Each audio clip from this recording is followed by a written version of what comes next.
Recuerden que estamos llevando el curso de discipulado y vamos a hacer una oración pidiendo la dirección del Espíritu Santo. Bendito Dios y Padre Celestial, nos acercamos delante de ti, Señor, en esta mañana. Te damos muchas gracias, Papito hermoso, por este regalo, Señor, que tú nos das de vida, Señor, en este día domingo, Señor. Y queremos dedicarte tiempo a ti, Señor, dándote la gloria, dándote la honra que tú mereces, Señor, el agradecimiento, Señor, por todo lo bueno que eres con nosotros, Señor. Padre, te pedimos en estos momentos, Señor, que a través de tu Espíritu Santo, Señor, puedas abrir el entendimiento de mis hermanos y hermanas que estamos aquí en esta enseñanza. El plan perfecto, tus palabras, podamos caminar en éxito, sea como tu palabra dice que debe ser, Señor. Padre, yo pongo en tus preciosas manos a cada uno de mis hermanos, Señor. Les bendigo, Señor, en el nombre precioso de Cristo Jesús. Amén y amén. Amén. Bueno, yo quiero estar haciendo énfasis en el propósito por el cual se está dando el discipulado, ¿sí?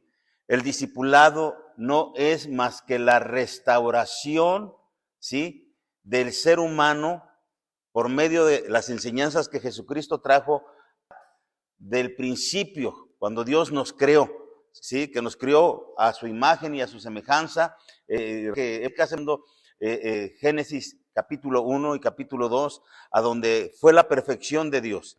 En el capítulo 3 se echó a perder esa perfección de Dios, no por causa de Dios, sino por la debilidad del ser humano, ¿sí? A Dios se le ocurrió darnos voluntad y nuestra voluntad nos hace trizas a cada uno de nosotros, porque cada quien quiere andar conforme a la voluntad de uno y no conforme a la voluntad de Dios. Es importante. Dijimos que nosotros andamos buscando hasta debajo de las piedras a ver qué nos dicen para que nuestra vida cambie, ¿sí? Y tan sencillo es de que tú escuches la voz de Dios a través de su palabra y tu vida cambie, ¿sí? Que tú mismo puedas estar echando mano de los recursos que Dios te ha dado, ¿sí? Para que puedas vivir una vida que te agrade. Porque hoy en día, de verdad, yo creo que el 95, el 98% de la humanidad vive una vida insatisfactoria. No le agrada cómo están viviendo, no le agradan cómo las circunstancias de la vida vienen a ellos y no saben cómo enfrentarlas. Y yo te digo una cosa, Dios de antemano sabía que iban a venir circunstancias adversas a nuestra vida, pero Él a través de su palabra nos ha preparado para cómo enfrentarlas y no dejarnos vencer por esas circunstancias y salir adelante. Entonces, ahorita con todas las ganas del mundo ya hermanos, sí, yo se los digo, sí, nosotros hemos convertido el reino de Dios, ¿sí?, en una religión más en la tierra. Bueno, la conducta de una religión está basada solamente en tradiciones, en costumbres, ¿sí? Y constantemente repiten lo que están haciendo, y como los que van a misa, ¿sí? Usted haga de cuenta que ya ahorita vino a su misa, se va a su casa y vienen los problemas de la vida y no sabe cómo enfrentarlos, ¿sí? Cuando el Señor Jesucristo, ¿verdad?, vino a enseñarnos cómo poder enfrentar cualquier circunstancia que nos viniera en la vida y poder solucionarla y poder vivir de una manera diferente. Mire, cuando nacimos, sí, no veníamos solos a la tierra, ¿sí? ¿Sí? Recuerdan que dicen, cuando llegamos a la tierra no veníamos solos, ya veníamos acompañados por la conducta de 4 generaciones de nuestros antepasados, ¿verdad? Sí, de ahí en adelante, tú no vas a crecer solo en una casa, porque morirías, ¿sí? Dios permitió que tú nacieras en un hogar. En ese hogar a donde tú naciste, como no conocen a Dios, desconocen que cuando tú ya naciste, traes un grado de maldad en tu ser que conforme vas creciendo, tú lo vas poniendo en práctica, ¿sí? Y entonces, recuerden de que la gente de repente pues no se da cuenta, ¿por qué serán tan malos? ¿Por qué su vida no cambia? O sea, ellos solamente están viviendo los efectos de esas maldiciones generacionales, pero no saben de dónde provienen. Pero nosotros aquí en la iglesia ya nos dimos cuenta que la Biblia nos está diciendo en Éxodo 20, en el capítulo 3 en adelante, a donde Dios nos da los 10 mandamientos de que no nos hagamos imagen ni ninguna semejanza de lo que hay en el cielo, en la tierra, ni debajo de la tierra, que no nos postremos ante ellos, porque si lo hacemos, dice que vendrían consecuencias a nuestras vidas. ¿Por qué? Él es nuestro creador, Él nos creó, entonces Él no quiere que nosotros vayamos a agradecerle al animal, por ejemplo en la India, al buey, a cualquier tipo de animal, ¿verdad? Que tienen como dioses y que se inclinan ante ellos, ¿verdad? Dicen, no, ¿sí? Yo te creé a ti y yo quiero que tú me conozcas y que tú me obedezcas. Y si no me obedeces, van a venir consecuencias, ¿sí? En la primera, segunda, tercera y cuarta generación de los que no me obedecen. Ya viene ese porcentaje a nuestra vida de maldad. Nuestros padres lo desconocen, entender eso. Y yo sé que, por ejemplo, mi mamá se preguntaba a sí misma, pero ¿por qué mi hijo es así? Yo no le enseñé que él tomara, ¿sí? ¿Y cuántos padres no se preguntan de esta manera? ¿Por qué mi hijo se droga? Nos está abriendo el entendimiento aquí, ¿verdad? De que hay cuestiones generacionales que nos están afectando. El tema que vamos a ver hoy, tú no creaste tu personalidad, te la crearon. Ahora yo quiero que tú puedas entender esto, que somos insoportables, intolerables. O sea, nuestra conducta es horrible. Pero nosotros nos creemos los buena onda, los que no hacemos nada malo, ¿verdad? Como que siempre estamos, ¿verdad? Al pendiente de las demás personas. Pero nosotros no nos damos cuenta que la personalidad que tenemos, ¿sí? Está completamente dañada. ¿Por qué? Por ejemplo, ya vimos que esta personalidad se va formando ya por generaciones de nuestros antepasados. Entonces, cuando nosotros nacemos, ¿sí? Viene otro bloque, ¿sí? De maldad para el ser humano, ¿sí? Dice, ¿cómo se va formando la personalidad de una persona? ¿Cómo se va formando la personalidad de una persona, ¿sí? Que tiene el alma herida. Ahora, porque yo quiero que entiendan esto. La personalidad, lo buena onda que tú eres, ¿sí? Lo amable, lo bueno, surge del alma. De nuestra alma.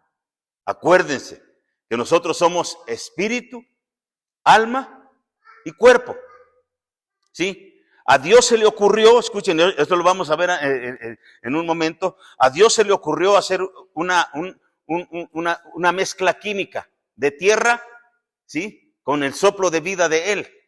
Y surge el ser humano, ¿sí? Y cuando creó al ser humano, lo creó bueno, ¿sí? Génesis 1 y 2, todo era bueno, era agradable y era perfecto. Génesis 3 se echa a perder todo esto. Ahí empiezan ya las maldiciones generacionales, ¿verdad? A trabajar en el ser humano, ¿sí? Entonces, cuando tú ya naces, vienes con un porcentaje de maldición en tu vida, ¿sí? Y después, ¿cómo se va formando ese bebé que nació? Vamos, miren, aquí tenemos a un niño en estos momentos, ¿sí? Este niño, escuchen esto, creo que ya pidieron perdón, ¿verdad? De cómo fue engendrado. Porque dice, tú no creaste tu personalidad, te la crearon. O sea, tú no venir a la tierra, decidieron por ti para que tú llegaras aquí. Pero ¿de qué manera llegaste? ¿Sí? Y yo les aseguro, hermanos, que del 1 al 10, no nos vamos a ir tan lejos, para no estar hablando del 99% de la humanidad, de la población del mundo. Del 1 al 10, ¿sí? 9 familias se formaron no con amor, no porque lo decidieron ellos, sino porque confundieron, escuchen esto, confundieron, eso se los dan en las pláticas prematrimoniales. No confundas, ¿sí? Un descontrol hormonal con un anillo matrimonial. Y la mayoría de familias se van formando por descontrol hormonal, ¿sí? Porque esa es nuestra naturaleza, que no sabemos controlarnos, esperar, ¿sí? De que hay aquí, están completamente descontroladas. Es el gran problema que tenemos. El mundo está lleno de maldad, ¿sí? Causado por el ser humano, porque no hay personas buenas. Las personas que se dicen que son buenas son bien hipócritas, ¿sí? Porque te muestran una cara, pero en realidad son otra. ¿Sí? Entonces, ahora, yo quiero que entendamos esto. Yo estoy tratando de mostrar la realidad de cada ser humano, ¿sí? Que estamos llenos de maldad, pero para eso Jesús vino, para quitar toda esa maldad que había en nosotros. Pero sí tú necesitas darte cuenta para que no te creas que el que sabes todo y el que puedes todo, ¿verdad? Sino que estás bien embarrado de lodo, pero que tú no te estás dando cuenta de eso, de las personas, de repente lo están viviendo. Y ¿cierto o no es cierto? O sea, yo te lo estoy poniendo sobre la mesa para que te des cuenta de lo que es la realidad, porque ¿cuántos están contentos con la vida que viven en este momento? De verdad que cada día que abro mis ojos le digo, Señor, qué feliz soy. ¿Todos son felices? Ya. Porque mi pregunta es, ¿cuántos están contentos con la vida que están viviendo en este momento? ¿Levanta su mano? Tengo. ¿No? ¿Cuántos? ¿O quién? ¿Te pregunta? Ah, ok. Ramada en mi mente mal. ¿Con la vida que tiene? No cosas, por favor, que tiene don Gaudencio. Como una lombriz, dice, no solamente él está sentado ahí. A ver, levanten, si no están contentos. Que yo les quiero dar a entender que el 99% de la humanidad está infeliz en esta tierra. No porque ellos quieran, sino porque crearon nuestra personalidad.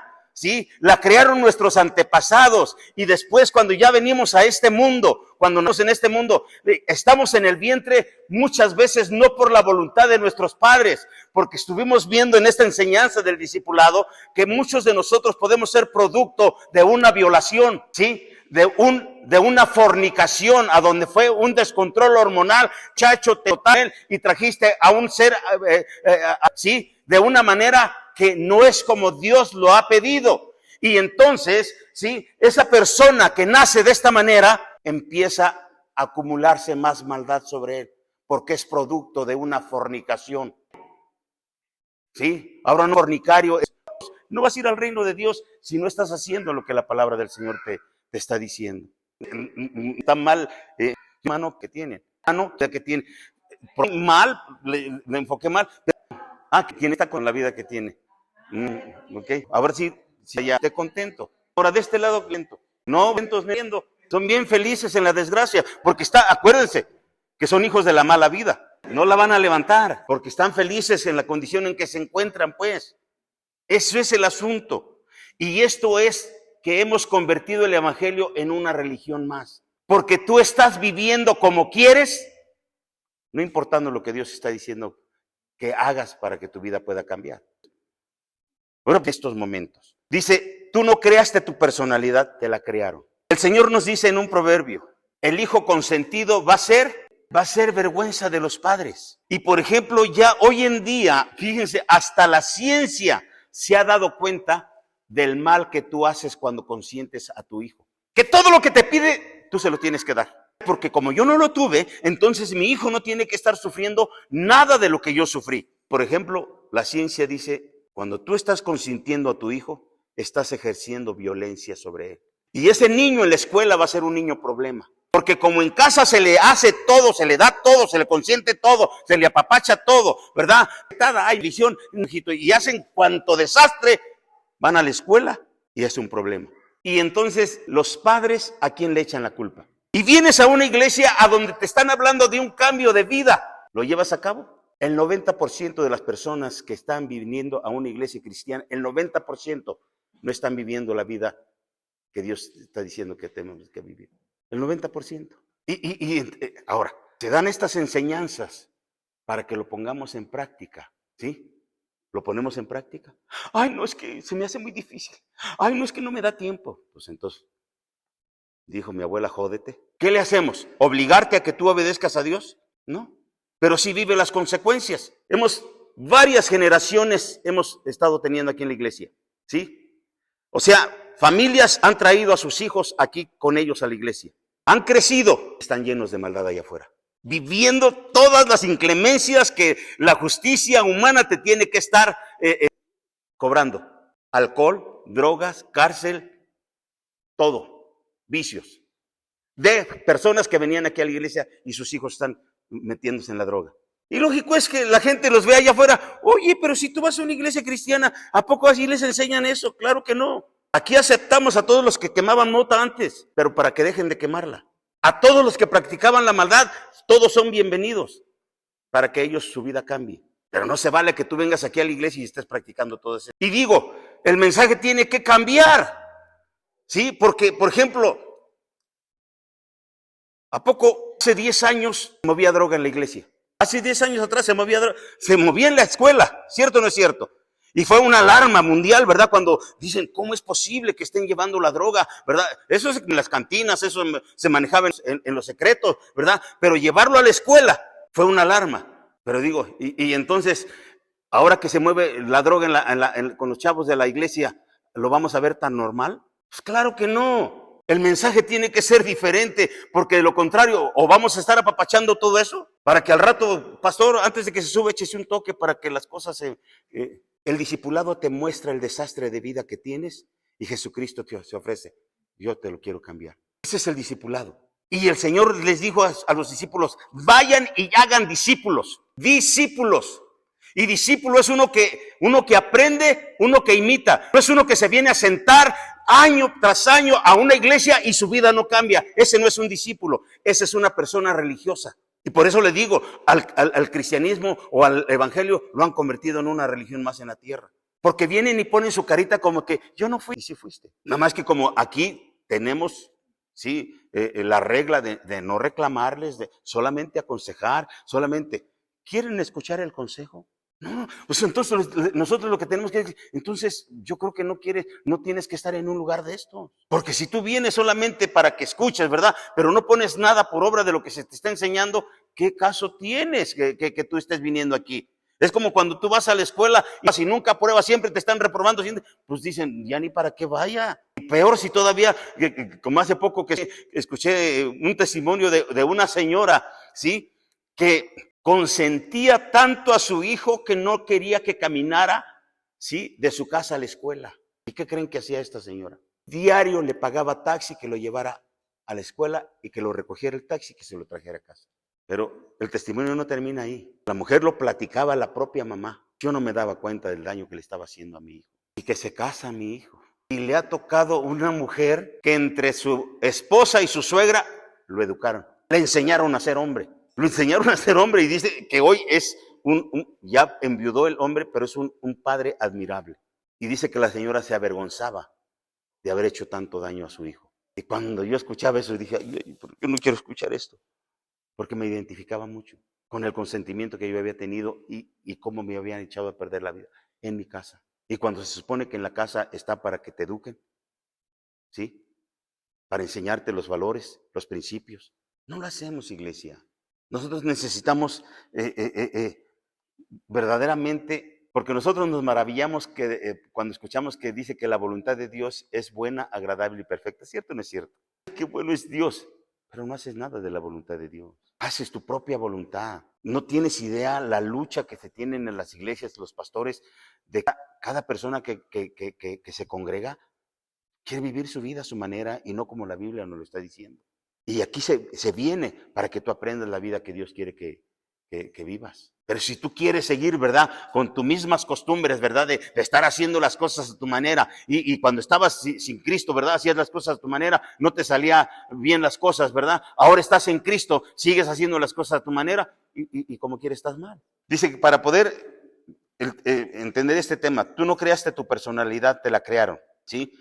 Vamos a ver cómo se va formando la personalidad de una persona. Dice, lo primero que necesitamos saber es cómo está formado el ser humano, ¿sí? Porque, por ejemplo, la mayoría de la humanidad no está consciente de la formación de su ser. Él ve solamente al mono y dijo, esa es una persona. ¿Cierto o no es cierto? Pero esa persona está compuesta de 3 elementos, ¿sí? Espíritu, alma y cuerpo, ¿sí? El cuerpo es el depósito del soplo de vida que Dios dio. Cuando Dios sopló vida en el monito de la tierra, ¿sí?, ahí puso espíritu y alma. El espíritu de vida que te hace respirar y el alma que te hace sentir. Ajá. Necesitamos entender cómo está formado nuestro ser. No solamente eres una masa de carne con huesos, ¿verdad?, caminando y respirando, no. En ti hay un espíritu de vida que te hace vivir y hay un alma que te hace sentir, ¿sí?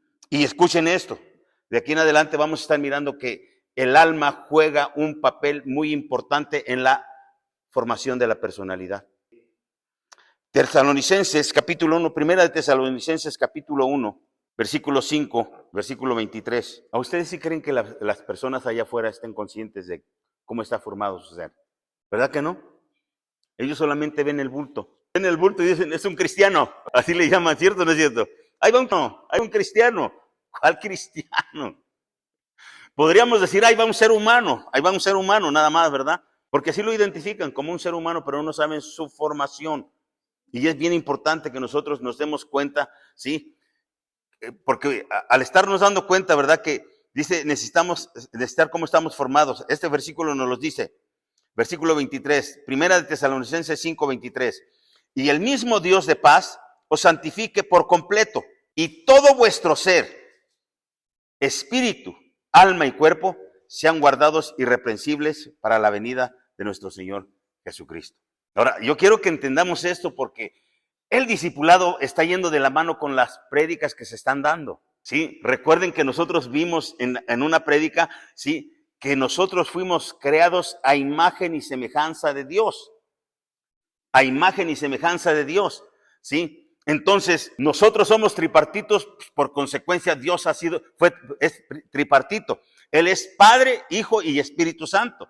Y de esa manera es que Él nos formó a nosotros, ¿sí? Entonces, nosotros necesitamos ver, ¿sí?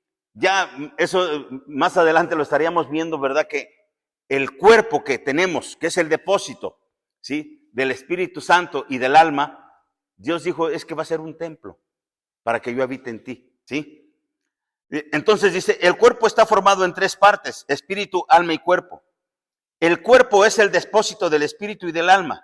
Todo ser humano es tripartito, está formado en tres partes. Cada una de esas partes tiene una función. Cada una de las partes de tu ser tiene una función. Recuerda que el cuerpo es depósito, ¿sí? El espíritu es tu maquinaria de oxígeno que te hace vivir y tu alma es lo que te hace sentir. Recuerda esto, ¿tú cómo puedes identificar tu alma? ¿Sí? Usted hágase esto. Híjole, yo ya no siento tú. A ver, hágase así, hermana Gris, pero con la uña. ¿Qué siente? Dolor.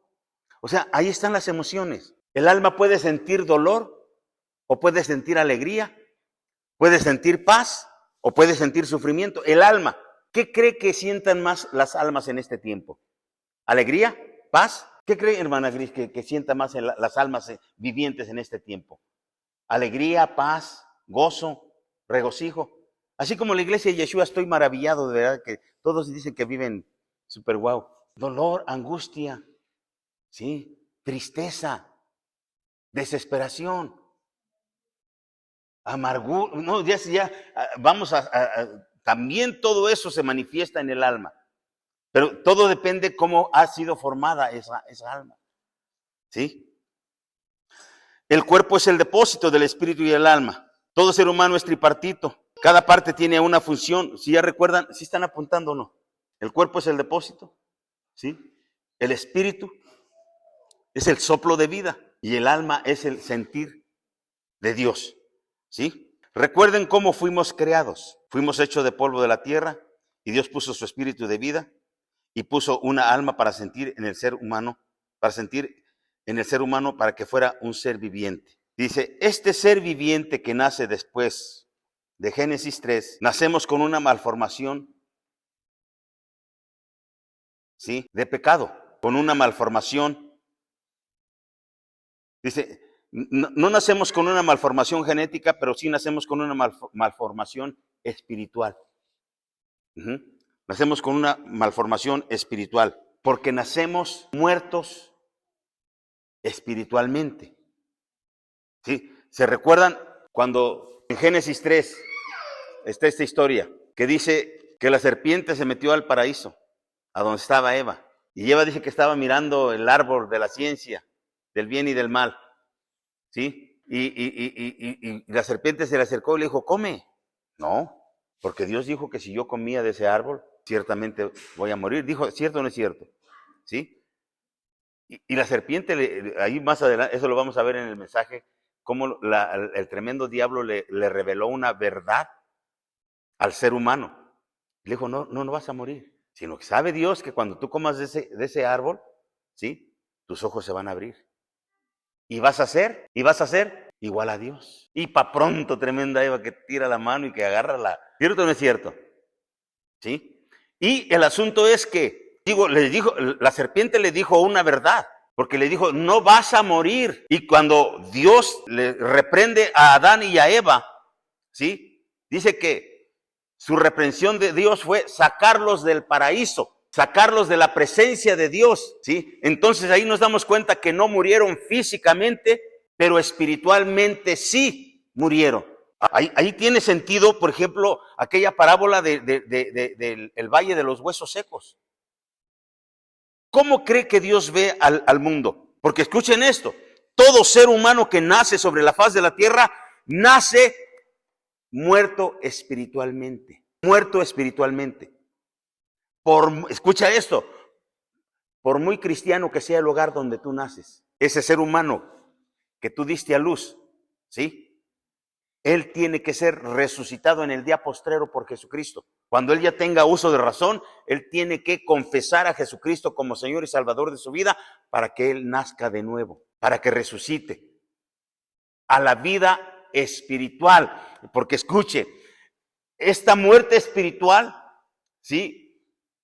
Se soluciona cuando Jesucristo viene. Cuando Jesucristo viene y él dice, yo soy la resurrección y la vida. El que cree en mí, aunque esté muerto, vivirá. Y yo les digo una cosa, dentro de la iglesia se supone que un nacimiento, siempre queremos que sea un nacimiento normal, ¿verdad? Por ejemplo, el alumbramiento en un parto, siempre queremos que sea normal, ¿cierto o no es cierto? ¿Sí? Pero los nacimientos que ha habido en la iglesia han sido malformados. No sé si me entiendan esto. ¿Por qué malformados? Porque nacen de nuevo, pero su conducta no cambia, su manera de ser no cambia, ¿sí? Entonces, yo les digo, seamos honestos en esto. Pues de nada sirve que nosotros nos hayamos acercado al cristianismo. Yo que les estoy hablando, y Dios sabe que no le miento de lo que yo les estoy diciendo, que si yo no encontraba verdaderamente una solución en la iglesia cristiana, yo me salía. Digo, ¿qué caso tiene que yo esté aquí? Y de verdad, que hubo un tiempo en que yo dije, y esto es el cristianismo, ni para qué estarle buscando mangas al chaleco aquí. Y de repente Dios, porque acuérdense que Él es omnisciente, Él sabe lo que tú piensas, ¿sí? Provoca una despedida muy espiritual de donde estábamos y nos fuimos a meter a una iglesia donde nos enseñaron qué es el evangelio. Y digo, nos enseñaron porque ahí ingresamos a esa iglesia, nos discipularon, el mismo pastor me llevó a la escuela bíblica para conocer el plan de Dios. Y eso es lo que hay que hacerse en cada conversión. No, pues es que porque él era muy malo, por eso el Señor lo llamó para que fuera pastor. No, dice la Biblia, ¿cuántos buenos hay aquí en la tierra? Ni uno. ¿Por qué? Porque Dios de antemano sabe la condición del ser humano aquí en la tierra. Pero Él no quiere dejarnos en esa condición. Él está buscando la solución y la solución fue enviar a Jesucristo su Hijo para que por medio de Él nuestra vida cambiara. Y al cambiar nuestra vida, nosotros provocáramos que otras personas también puedan cambiar. Pero si vamos a hacer como ellos, ni para qué te acerques ahí, manito. ¿Eso es el discipulado? ¿Fue fácil para Jesucristo discipular a esas 12 personas que tenía? No. Recuerden cómo estaban hasta seleccionados, ¿verdad? Los seguidores de Judas, los seguidores de Tomás y los seguidores de Jesús. Había 3 líderes ahí, ¿cierto o no es cierto? Y yo sé que si le pregunto a usted, ¿y usted con quién se hubiera ido? Ay, con Jesucristo. A mí que muchos hubieran ido con Judas. Dice, este ser viviente que nace después de Génesis 3, no nacemos con una malformación genética, pero sí con una malformación espiritual. Nacemos muertos espiritualmente. Y cuando el ser humano tiene su encuentro con Jesús, lo resucita espiritualmente. San Juan, capítulo 11, versículo 25 y 26. Les dijo Jesús, yo soy la resurrección y la vida. El que cree en mí, aunque esté muerto, vivirá. Y todo aquel que vive y cree en mí, no morirá eternamente. ¿Crees esto? Quiero que entiendan esto. ¿En qué basa Dios la vida eterna que Él nos promete. Porque nosotros hemos escuchado eso muchas veces, ¿cierto? La vida eterna. Así como, por ejemplo, no entendíamos la naturaleza de Dios. 3 divinidades, 3 seres o un ser con 3 divinidades. Bueno, yo espero que le haya caído el 20 en esta enseñanza, ¿sí? ¿En qué se basa? Yo estoy haciendo la pregunta, ¿en qué se basa la vida eterna que Dios nos promete? Y vida eterna significa no va a haber muerte nunca. En uno de sus atributos del Señor. ¿Cuál es ese atributo? Él es eterno y somos hechos a imagen y semejanza. O sea, la eternidad, o sea, que hay en Dios, la transmitió al ser humano. Pero ahora, pues ya no nos las dejó tan fácil. Porque entonces nosotros podríamos ahorita decir, ay, como el de la religión, todos somos cristianos, todos somos hijos de Dios, ¿cierto o no es cierto? Así dice. Y nosotros podríamos decir, ay, pues si Dios creó la eternidad de nosotros, pues todos nos vamos a ir con Él. Sí, va a haber vida eterna en ti para con Dios o vida eterna en ti para vivir separado de Dios. Esa es la gran diferencia. O sea, la vida no acaba cuando tú dejas de respirar aquí en la tierra y te meten a una caja y te van a enterrar al panteón. Ahí no acaba. Ahí empieza un nuevo proceso para tu vida. Y ahí es a donde, por ejemplo, nosotros tenemos que darnos cuenta, cuando dejamos de existir aquí en la tierra, cuál era nuestra condición con Dios. Existía una buena relación, había obediencia de Dios en nuestras vidas hacia Él, o estábamos haciendo las cosas a nuestra manera y nos morimos. Y hay que velar al fulanito ahí en el templo. Hay que hacerle un servicio. ¿Cierto o no es cierto que esta es la costumbre que se hace? No vivió conforme a la voluntad de Dios, pero tienes que ir a predicar a su sepelio. ¿Cierto o no es cierto?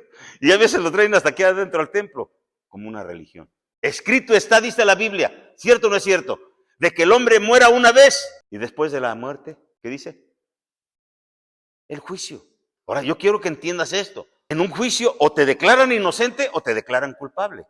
Eso ya va a depender de ti, no de la iglesia ni de nadie más, ¿sí? Ahí va a ser, el juez es Dios. Y el que se va a sentar en el tribunal, dice la hermana Eli, ¿sí? Vamos a ser nosotros. Va a decir, Marlene, ¿hiciste mi voluntad? Ay, Señor, es que... No dice así. Así está escrito en la Biblia. Yo sé que esto como que les asusta, como que les molesta, pero porque no lo ha leído. Pero está escrito en la Biblia, ¿sí? No es nada más de venirnos y meternos aquí y decir somos cristianos y nos las llevamos ahí bien pachanga. No es cierto. Necesitamos conocer cuál es la voluntad de Dios, ¿sí? Hay una pregunta. ¿Qué parte del ser humano toca Jesús en su encuentro que tenemos con Él? ¿Qué parte del ser humano? ¿Cuántas partes somos? ¿De cuántas partes está formada el ser humano? ¿De cuántas partes está formado el ser humano? ¿Qué parte del ser humano toca Jesús cuando tenemos nuestro encuentro con Él? Nuestro espíritu, porque es el que resucita, ¿sí? Nuestro espíritu. Escuchen esto. Y ahí está el alma. Dice, el alma, yo te la voy a regenerar por medio del discipulado. Allí es donde Él empezó a trabajar con sus discípulos, enseñándoles, porque sus discípulos eran un desastre, los tremendos. A unos les llamaban los hijos del trueno, porque traían una tremenda bocota, ¿verdad? De que cada palabra que salía de ellos, sí, maldecía, ofendía, dañaba. Dijo, no, ese vocabulario tiene que cambiar. Ahí está el discipulado. Voy a comprar, porque infinidad de literatura hay para que tu vida, y tienes 50 libros, ¿verdad? Para que te cambie, pero tu vida no cambia, porque quien te la cambia es Jesús. Recuerden que el evangelio, ¿sí? No es parcial, sino integral, ¿sí? En la mayoría de las iglesias lo han hecho parcial. Cristo salva, ¿sí? Ya no ponen cambia. Te salva y te lleva a su reino, pero no hablan del cambio. Por eso la gente viene y no le importa cambiar o no cambiar en su vida, ¿sí? Jesús vino a resucitarnos, vino a sanar nuestro cuerpo y vino a salvar nuestra alma, ¿sí? Porque va a depender de nuestra alma salvarnos o no salvarnos. Ahí juega un papel muy importante el alma en la salvación, el alma y la voluntad, ¿sí? La voluntad. Y acuérdense que la voluntad es el libre albedrío. Dios no va a obligar absolutamente a nadie a que lo siga. Yo pongo delante de ti, así lo dijo, ¿cierto o no es cierto? El bien y el mal. Jesús dijo, mira, hay una puerta angosta. La puerta ancha, dice, te lleva a donde tú quieras, manito. Y la angosta solamente te lleva a la salvación, pero pocos quieren entrar en ella. ¿Sí? Entonces, Lucas 4, capítulo 4, versículos 18 y 19, nos habla de lo que es el evangelio integral. O sea, hay vida eterna, pero también hay restauración. ¿Sí? Luego dicen, ¿verdad? ¿Qué tiene de comer? ¿Sí? La comida corrida. ¿Sí? ¿Cuál es la comida corrida? Sopa, guisado y frijoles. Complementos, tortilla y agüita. ¿Sí? Entonces, también el evangelio integral, ¿verdad? Es salvación, vida eterna, pero también es restauración. ¿Sí? Escuchen esto, hermanos. Un alma no restaurada nunca podrá entrar al reino de Dios. Un alma no restaurada. Versículo 18, dice de Lucas 4:18. El Espíritu del Señor está sobre mí, por cuanto me ha ungido para dar buenas nuevas a los pobres. ¿Sí? Buenas nuevas a los pobres. Y escuche, aquí no estaba hablando de los pobres económicamente, sino aquellas personas que tienen todo el dinero del mundo y todas las riquezas del mundo, pobrecitos, llenos de enfermedades, llenos de problemas. ¿Cierto o no es cierto? Y cuando, ay, pobrecito, míralo cómo se ve. Así también lo están mirando el Señor. Le dice a Jesús, mira, pobrecito, acércate para que me conozca y su vida cambie. Y yo le voy a cambiar su tristeza en alegría. ¿Sí? Su lamento en baile. ¿Sí? Su enfermedad en sanidad. 5 minutos más. Gracias, hermano. Ok, leo el versículo y termino. El Espíritu, ya lo analizamos la semana que entra. El Espíritu del Señor está sobre mí por cuanto me ha ungido para dar buenas nuevas a los pobres. Me ha enviado a sanar a los quebrantados de corazón, a pregonar libertad a los cautivos y vista a los ciegos, a poner en libertad a los oprimidos, a predicar el año agradable del Señor. Y aquí vamos a entrar la mayoría, corazones oprimidos, ciegos, de todo. ¿Sí? Los vemos la semana que entra. Dios les bendiga.